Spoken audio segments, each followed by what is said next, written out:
Friends, welcome back. तो friends, अभी का वीडियो है exports by India from 1960 onwards till now. चलो देखते हैं भैया क्या है ये। तो वीडियो शुरू करते हैं और देखते हैं कि क्या एक्सपोर्ट्स कब से कब, मेरे ख्याल से डाउन ही गए होंगे। नहीं, एक्सपोर्ट्स अप गए होंगे, इंपोर्ट्स डाउन गए होंगे। मतलब चाहते तो यही है कि एक्सपोर्ट्स ज्यादा हो, इंपोर्ट्स कम हो। डिजायर तो वही है। अब ये देखते हैं कि अभी हम इस पॉइंट पे पहुंचे हैं कि नहीं पहुंचे कि एक्सपोर्ट हम ज्यादा करें, इंपोर्ट जितना हो सके कम करें। तो और खासकर आजकल तो वो भी चल रहा है ना कि नहीं, हमने सब कुछ मेड इन इंडिया बनाना है। तो होप तो ये है, उससे डिफरेंस तो देखने को मिलेगा, बढ़ेगा। तो चलो वीडियो शुरू करते हैं। 1960 से शुरू होंगे।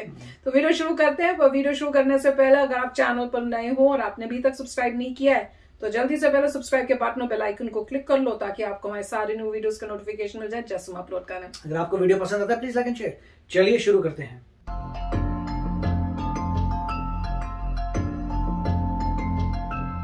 ये क्या कम हो रहा है, फिर जादू आ रहा है, क्या कर रहे हैं? अच्छा, ईयर दिखा रहे हैं तो फिर पीछे क्यों चला जाता है? कभी कम होता है कभी ज्यादा होता है। 1965 में पीछे चला गया, वॉर वगैरह हुई थी। 67 में उसका बढ़ता चला जाएगा क्योंकि वॉर की वजह से 68 में भी बढ़ा, 69 में बढ़ता जा रहा है और फिर पीछे चला गया 70s में 71। ओह ये क्या हुआ? ओह वॉर वही जहाँ वॉर होती है कितना पीछे जाता है वॉर की वजह से। Very good very good. अब ऊपर हो गया, वेरी गुड। 75 से चेंजेस हो, फिर कम हो रहा है।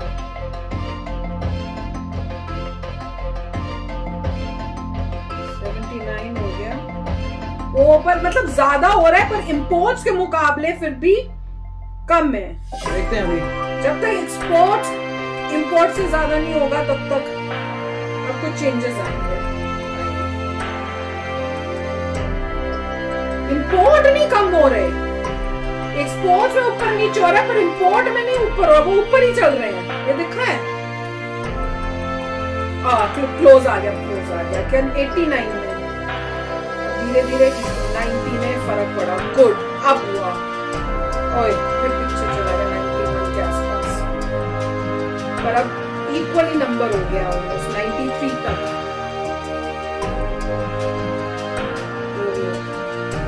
44 हो गया।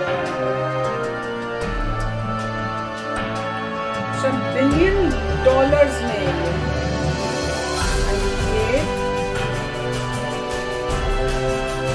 ये अच्छा तरीका है दिखाने का ये। अब शायद बढ़ेगा। 2001 हो गया,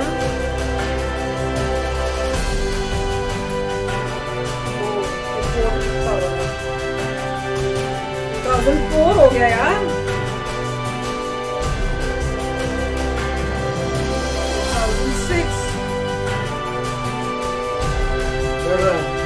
2006 पीछे भी जा रहा है ना। डिफरेंस इतना हो रहा है, मतलब दोनों के बीच में डिफरेंस भी ज्यादा हो रहा है। अब कुछ होना चाहिए।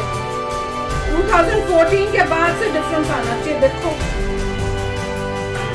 आता ही नहीं। 14 हो गया शुरू, अब आ रहा है। देखा डिफरेंस अब कम हो रहा है। 400 दोनों 400 से हो गए और पीछे चला गया फिर से। डिफरेंस हो रहा है तो 100 के आसपास हो गया डिफरेंस। ओ 2020 तक दिखाया। This was nice. तो फ्रेंड्स, इंटरेस्टिंग वे था। मुझे पता क्या लगा था जब मैं वीडियो शुरू किया कि वो बताएंगे कि पहले 1960 में कितना था, फिर 61 में, ऐसे करके कुछ बताएंगे या फिर ग्राफ्स बना के दिखा देंगे हर ईयर का नीचे करके कुछ इस टाइप से। पर ये अलग था। यूं तो काफी मतलब बहुत चीजें आपको दिखी जाएंगी इसी फैशन में। हाँ, पर मैंने कभी ध्यान नहीं रखा कभी। अच्छी बात ये थी कि एंड हुआ अच्छे नोट पे। 2020 पे। तो अब तो 21, 22 आगे देखना। अब मेन है कि एक्सपोर्ट का बार जो है वो आगे जाए और इंपोर्ट का बार पीछे। पर 1960 से लेके 2020 तक यही देखने को मिला कि इंपोर्ट का बार हमेशा ही बढ़ा रहा है। बहुत कहीं पे जाके शायद ऑलमोस्ट इक्वल हुआ, पर वो ज्यादा देर भी नहीं हुआ। उसके बाद फिर जो है जो दिखाया उन्होंने कि इंपोर्ट फिर आगे निकल गया और एक्सपोर्ट पीछे चला गया। पर एटलीस्ट 2020 का तो इन्होंने ये दिखाया कि इक्वल ही है। अब देखते हैं कि आगे अब इक्वल से आगे जाए एक्सपोर्ट और इंपोर्ट हो जाए पीछे, और इवेंचुअली बहुत मेजर डिफरेंस हो जाए इन दोनों के बीच में। जैसे शुरू में एक्सपोर्ट कितना वो दिखा रहे थे कम है और इंपोर्ट कितना बड़ा है, वो उल्टा हो जाना चाहिए। एक्सपोर्ट जो है वो ज्यादा बड़ा बार होएगा और इंपोर्ट का आधे से भी कम हो जाए। तो देखते हैं, पर उसके लिए खाली गवर्नमेंट ही नहीं, हर इंसान को, हर इंडियन को भी उसके लिए काम करना पड़ेगा। क्योंकि अगर आप इंपोर्ट करने के लिए भैया हमें बाहर की चीजें चाहिए ज्यादा, अपनी चीजें खरीदोगे नहीं, तो फिर भाई गवर्नमेंट क्या कर सकती है। ये तो हर एक इंडियन के दिल में भी होना चाहिए। पर लग तो रहा है अब ठीक डायरेक्शन में तो चल ही रहे हैं भैया हम तो। मजा आएगा। राइट, इसमें अगर आप ध्यान से देखें तो पहले बहुत तेजी से एक्सपोर्ट बढ़ रहे थे। 1960 में वॉर हुई, कम हो गए। उसके बाद एक पॉइंट ऐसा आया था 70 से पहले का शायद, जहां पे एक्सपोर्ट्स बढ़ गए थे, मगर फिर वॉर होगी 1971 की। उसके बाद बहुत जबरदस्त डिक्लाइन गया। मतलब आप देख रहे हैं वॉर की वजह से मेजर आपको लॉस होता है। तभी तो कहते हैं अगर 1965 की वॉर, 71 की वॉर नहीं होती तो बहुत तेज प्रोग्रेस हुई होती। सबसे बड़ी डिक्लाइन आप 1971 पे देखें, आपको लगेगा सबसे आगे बढ़ रहा है, 97 हुआ और ये पीछे गया। वो एक्सपोर्ट वाकई कम हो गया वॉर की वजह से। और अगर वो सब दो इवेंट्स नहीं होते तो मेरे ख्याल से काफी जल्दी एक्सपोर्ट बढ़ जाते इंपोर्ट से। वही चाइना चाहता है। चाइना अपनी कंट्री में तो चाहता है कोई वॉर ना हो, जिससे वो प्रोग्रेस करता रहे और यूएस को कैचअप कर ले। और यहां पे अगर हमारी वॉर होती है तो ऑफ कोर्स उनको भी डैमेज होगा, इंडिया को भी डैमेज होगा, किसी की भी वॉर होती है तो डैमेज होगा। और अच्छी बात यह थी कि 2020 में जबकि कोरोना वायरस का टाइम था, बिल्कुल, फिर भी इन्होंने दिखाया लास्ट में कि एक्सपोर्ट, अब ये पता नहीं कितनी देर तक सस्टेन हुआ, हो सकता है एक्सपोर्ट होके कम हो गया हो, क्योंकि कोरोना वायरस के समय सब कुछ कम हो गया था, क्योंकि शटडाउन हुआ था। कम होएंगे फिर उस टाइम, इंपोर्ट तो होते रहते हैं, मगर एक्सपोर्ट जब आप प्रोड्यूस नहीं कर रहे आप एक्सपोर्ट नहीं कर सकते। उसकी तो गारंटी है। जब कोरोना वायरस के टाइम शटडाउन हुआ था, 3 महीने या जो भी शटडाउन हुआ था, आप तो एक्सपोर्ट नहीं कर पा रहे क्योंकि आपकी फैक्ट्री बंद है। इंपोर्ट तो आप खरीद सकते हो, कोई किसी को एक्सेस पड़ा है जो बेच रहा है। तो मेरे ख्याल से इसमें एक बहुत ही, तो हमारे पास भी तो एक्सेस हो सकता है, हम भी तो कर सकते हैं, वो बेच सकते हैं। वो बहुत अनलाइकली है क्योंकि हमारा ऑलरेडी इंपोर्ट ज्यादा था।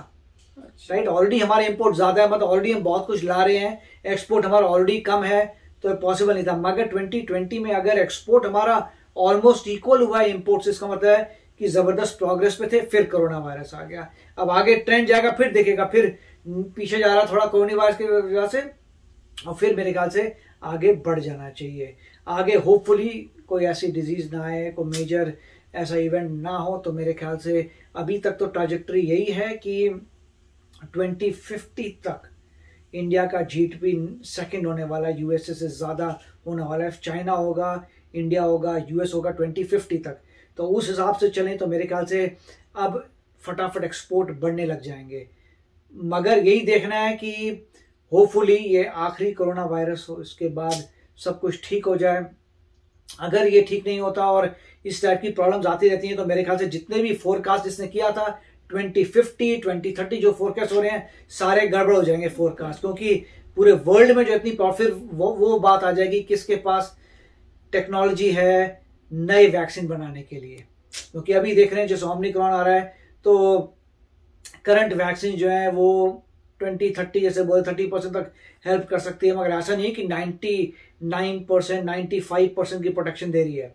और सभी कंट्रीज मेरे ख्याल से कोशिश कर रही हैं नया वैक्सीन बनाने के लिए। तो जिसने नया वैक्सीन बना लिया और जो बिल्कुल साथ में चलेगा मेरे ख्याल से वही जीतेगा। तो काफी अच्छा वीडियो था। चलो अब देखते हैं आगे क्या होता है, ठीक है ना। तो चलते हैं, मिलेंगे नेक्स्ट वीडियो में बहुत ही जल्द। Till then take care and bye bye. तो अगर आप मेरे इस चैनल पे नए हो तो जल्दी से सब्सक्राइब के बटन को हिट करो और बेल आइकन को क्लिक करो, ताकि आपको मेरा जब नया वीडियो मैं लगाऊं आपको उसके बारे में जल्दी से पता चल जाए।